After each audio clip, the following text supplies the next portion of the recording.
Welcome to This Day in His Story, created by American Heritage Worldwide, a reminder that every day holds something new to learn. Did you know that on April 17th, 1907, more immigrants were processed through Ellis Island than on any other day in its long history? Learn that Ellis Island opened with a record-breaking 11,747 immigrants who were processed in a single day, and that more than 12 million immigrants passed through Ellis Island between its opening and its closure in 1954. Discover that 15-year-old Annie Moore from Ireland was the first person to step onto the shores of Ellis Island, and why it was called the Isle of Hope and the Isle of Tears. If you stand on Ellis Island today and you're looking across the water at the Statue of Liberty, Right.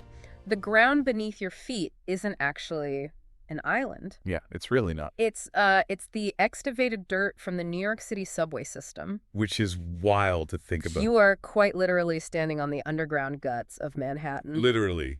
And today, we are taking a deep dive into the verified historical records of Ellis Island. You know, the absolute portal to American ancestry. Oh, absolutely. We're going to look at the staggering operational logistics, the famous faces who came through, and how you can actually decode your own family's history. Yeah, there's so much to get into. I know we have a massive stack of sources in front of us, so okay, let's unpack this by starting with the literal ground those immigrants stood on. Yeah, that physical footprint is like the perfect place to start, because the geography of Ellis Island is essentially the story of the country's growth, just in miniature. When President Benjamin Harrison designated Ellis Island as the first federal immigration station back in 1890, it was this tiny little spit of land. Just a tiny island. Yeah, in the Upper Bay, New Jersey, right in New York Harbor. It was originally just 3.3 acres. Which is incredibly small. I mean, you could walk across a 3.3-acre plot of land in, what, a couple of minutes? Precisely. And they very quickly realized that 3.3 acres was going to be completely insufficient for, the sheer volume of human beings attempting to enter the United States at the turn of the century. Yeah, they needed way more space. Right. They need to expand the facility, but they're surrounded by the waters of the harbor. So they engineered a solution that sounds almost mythological, but it is absolute verified historical fact. Oh, I love this part. At the exact same time they needed to expand the island, engineers were blasting and digging out the massive, dark tunnels beneath Manhattan to construct the New York City subway system. So they have thousands of workers dragging tons of raw schist and dirt and rock out of the ground to modernize the city. Right. And instead of just dumping it anywhere, they loaded that excavated earth onto barges, shipped it out into the harbor, and systematically dumped it around the perimeter of Ellis Island. Wow. Over the years, they used the landfill from the subway tunnels to massively expand the island from 3.3 acres to a 27.5-acre complex. It is the literal building of America. Yeah. The very dirt that was removed to propel New York into the, modern industrial age was used to physically create the new ground that future Americans would take their first steps on. If we connect this to the bigger picture, that physical expansion mirrors the demographic explosion of the nation itself. Oh, for sure. That station operated for 60 years. It finally closed its doors on November 12, 1954. And during that lifespan, an astonishing 12 million immigrants passed through. 12 million. 12 million distinct human stories, all funneled onto that subway dirt foundation. But, if expanding the island with subway dirt solved the physical space issue, it barely prepared them for the human bottleneck. No, not at all. Because just a few years after that expansion began, they were hit with a day that pushed that brand new footprint to its absolute breaking point. Oh, you're talking about April 17, 1907. Yeah. The busiest day in the island's entire 60-year history. According to the operational records, on that single day, a staggering 11,747 immigrants were processed. It was just hard to fathom. Wait, nearly 12,000 people. That's an entire arena's worth of people. In one day. Without computers, without digital scanners, without modern intercoms. I just don't buy that they were doing deep background checks on 12,000 people in a 10-hour window. Yeah. How is that physically possible? Well, that is exactly the catch. They weren't doing deep investigative background checks on everyone. Okay, because I was going to say. Yeah, it's a common misconception in Ellis Island was this intensely rigorous interrogation for every single person. To move 11,747 people in one day, You have to use a triage system. It was an assembly line operating in reverse. Mm. Instead of building a product, they were breaking down a massive, chaotic crowd into highly specific, individual geographical destinations. So how did that triage actually work on the floor of the registry room? It relied on rapid physical observation. You really have to picture the noise here. Oh, it must have been deafening. Thousands of people speaking dozens of different languages, echoing off the tiled walls. Translators are shouting, luggage is clattering everywhere. And as the immigrants walked up the stairs into the Great Hall, doctors were standing at the top, just watching them climb. Really? Just watching them? That was the first medical test. Were they wheezing? Were they limping? If you looked healthy, you kept moving. So the legendary Ellis Island medical exam was often just a visual assessment of how well you could walk up a flight of stairs. For the vast majority, yes. They called it the 6-second physical. Wow. 6 seconds? Doctors would look at their eyes, their scalp, their posture. If the doctor suspected an issue, like trachoma, they'd use a piece of chalk to mark a specific letter on the immigrant's coat. Oh, like a literal chalk mark. Exactly. An E for eyes, an L for lameness, an X for mental defect. And those people were pulled out of the line for further inspection. But if you didn't get a mark... If you didn't get a chalk mark, you were funneled directly to the legal inspectors who had the physical ledgers. It had to be pure, organized chaos. And that one day wasn't just an anomaly, right? No. In the year 1907 alone, a total of 1 million immigrants were processed through that triage system. 1 million in a single calendar year. Which is exactly why that specific date, April 17th, carries so much weight today. It's now officially recognized as National Ellis Island Family History Day. And that started in 2001, right? To mark the opening of the American Family Immigration History Center. That's right. Every single year since 2001, organizations like the Statue of Liberty Ellis Island Foundation, Inc., along with the National Genealogical Society, use that specific day to recognize the ongoing contributions of immigrants' descendants. It's a great way to remember it. It anchors that chaotic, record-breaking day from 1907 right in the present. I was looking through the records we gathered for this deep dive, and here's where it gets really interesting. Yeah. When you look past the sheer volume of that triage line and start spotting names you recognize in those ledgers... Oh, the names are incredible. For instance, I saw that Irving Berlin, the man who practically defined the American songbook and wrote God Bless America, came through that exact process as a 5-year-old boy arriving from Russia. He did. And the cultural impact of the people in those ledgers is so profound that there are specific awards, the Statue of Liberty Ellis Island Award and the Family Heritage Award, given to honor them and their descendants. That's amazing. Yeah, sometimes these are even awarded posthumously, long after the person has passed, simply because their legacy is just interwoven with the American identity. Who else stands out in those specific ledgers? Well, the cross-section of American entertainment and sports is truly staggering. You have Bob Hope, one of the most famous entertainers of the 20th century. Oh, wow. He emigrated from England, arriving on March 30, 1908, alongside his mother and 5 brothers. I had no idea Bob Hope came through Ellis Island. Yeah. And fast forward a few decades in the comedy world, and you find Jerry Seinfeld. His grandparents came to Ellis Island from Syria in 1910. From Syria. That's fascinating. And it extends right into the absolute heart of American sports, too. Absolutely. Take Anthony Tony La Russa Jr., the legendary baseball manager who spent over 3 decades leading teams like the White Sox, the Athletics, and the Cardinals. Right. His paternal grandparents arrived from Sicily in 1906. Or look at football. Joe Namath, Broadway Joe himself. Broadway Joe. He is descended from Ellis Island immigrants on both sides of his family.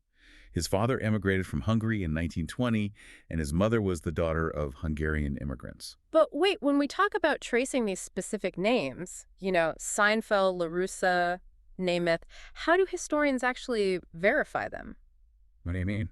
Well, there is this massive cultural myth that Ellis Island inspectors were constantly changing people's names or Americanizing them because they couldn't spell them. Ah, yes. What's fascinating here is that the name change narrative is largely a myth. Really? Yeah, the mechanism of how those ledgers worked is totally misunderstood by most people. The inspectors at Ellis Island were not writing down the names as they heard them. They weren't? No, they were working off passenger manifests that had already been filled out at the port of departure in Europe. So the shipping company in Europe created the list, not the inspector in New York. Exactly. When you bought your ticket in Liverpool or Naples or Bremen, the shipping clerk recorded your name. When you arrived at Ellis Island, the inspector was simply cross-referencing your identity against the ship's manifest. Oh, that makes so much sense. They didn't change your name, they just checked you off the list. If your name got changed, it usually happened years later when your family voluntarily altered it to assimilate, or maybe when a local census taker misspelled it. That completely changes how you picture that interaction at the desk.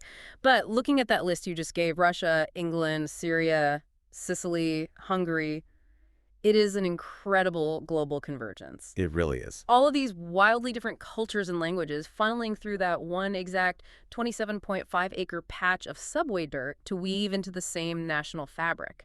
You cannot separate the story of American culture from the physical space of Ellis Island. But, there's a much larger point here. As fun as it is to talk about Bob Hope and Joe Namath, the statistical reality is that this is highly likely to be your story, too. Yours, meaning the listener. Yes.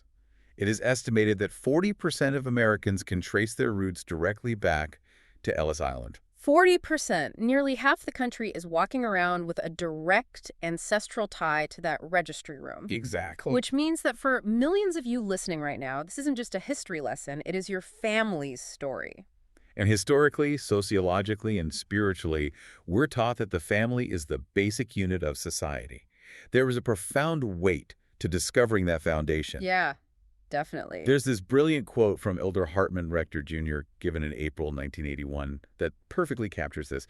He said, I seriously doubt that you will ever turn your own heart more to your own fathers than by writing your family history. Wow. He goes on to say you have to know a lot about them before you can write it, which leads to in-depth research. And he promises you will love them when you become acquainted with them. They were noble people, and they sacrificed much to give you the heritage you have today. You will love them when you become acquainted with them. I really appreciate that framing because genealogy is often described as a personal history mystery treasure hunt. It really is a treasure hunt. So what does this all mean for someone listening? Because the standard advice is always, go look in a dusty trunk in the basement or talk to your grandparents. Right. But if I'm faced with a blank family tree, that feels a bit generic, if not totally overwhelming. How do you actually crack the ledger? This raises an important question. Mm. How do we leverage modern tools and advanced strategies to make this practical? Exactly. You don't start by solving the whole mystery at once. Yeah. You start with exactly what you know, and you write down the baseline facts. But then you move to the living libraries. A living library. Your older relatives, Huh? your grandparents, your great aunts and uncles. But what are you actually asking them? Because if you just ask for names and birth dates, human memory is, well, it's famously flawed. Exactly. Don't just ask your grandparents for dates and names. Ask them for environmental context. Ask them what street they lived on. Ask them what their parents did for a living. Ask them for the names of their neighbors. Wait, why? The neighbor? Because of how historical databases work. Today, we have incredible digital tools like FamilySearch.org. Okay. If you go onto a database and search for the name John Smith, you are going to get tens of thousands of hits. It is a dead end. Right, way too common. But if you search for John Smith, who lived next door to a baker named Miller on 4th Street, you have suddenly filtered out 9,999 incorrect records. You crack the ledger by using context, not just names. That is brilliant. You aren't just having a casual chat, you are extracting highly specific data points from an irreplaceable living historical document. Precisely. Because if you don't ask about the neighbors or the street names, those books in that living library eventually close forever. It is a profound privilege to conduct those interviews. Understanding those stories, the specific poverty they faced, the exact street they left behind, the courage it took to board that specific ship, that understanding of past sacrifices gives incredible weight and context to our present lives. And once you have those specific data points from your living libraries, then you get to be the detective with the physical artifacts. Yes. That's when looking in the attic becomes useful. You aren't just looking blindly. You are hunting for corroborating evidence. Yes, exactly. You start looking for the stash of old letters, the photo albums, the family Bibles, because those aren't just boxes of junk. They contain treasured family records. Yeah. You might find a passenger ticket tucked into a book or a handwritten letter from a sibling left behind in Sicily. Oh, wow. And with the digitization of the Ellis Island passenger manifests, you can take the date off that letter, plug it into FamilySearch.org, and trace the exact ship and the exact line on a ledger where your family's American story began. It is an incredible journey we've mapped out today. We started by looking at a tiny 3.3-acre island, and how the literal underground guts of the New York subway system were barged out into the harbor to expand it. Yeah. We explored the triage logistics of moving nearly 12,000 people through a visual medical exam on a single day in 1907. We debunked the name change myth while tracing the steps of 5-year-old Irving Berlin, Bob Hope, and the ancestors of Jerry Seinfeld, Tony La Russa, and Joe Namath. It's quite a list. And we followed that massive, epic historical narrative right down to the specific strategies you can use on FamilySearch.org to find your own ancestors. It is a continuous, unbroken thread from that island to your front door. And before we go, I want to leave you with one final thought to mull over, building on this idea of ancestral records. Okay, let's hear it. Think about the everyday objects surrounding you in your home right now, the things you use every day without a second thought. If your descendants are on their own history mystery treasure hunt 100 years from now, which of your seemingly mundane belongings will become their treasured family record, unlocking the mystery of who you were? Wow. That really changes how you look at the things you keep, doesn't it? Thank you so much for joining us on this deep dive. Now it's your turn. Call those living libraries, ask about the neighbors, open those boxes, and start digging into your own history. We'll see you next time. Thank you for joining us for this day in His story. May the lessons of yesterday inspire you to see God's hand today and to play your part in His story now. For more faith-based learning, visit ahsworldwide.org, the homeschool for faith and family.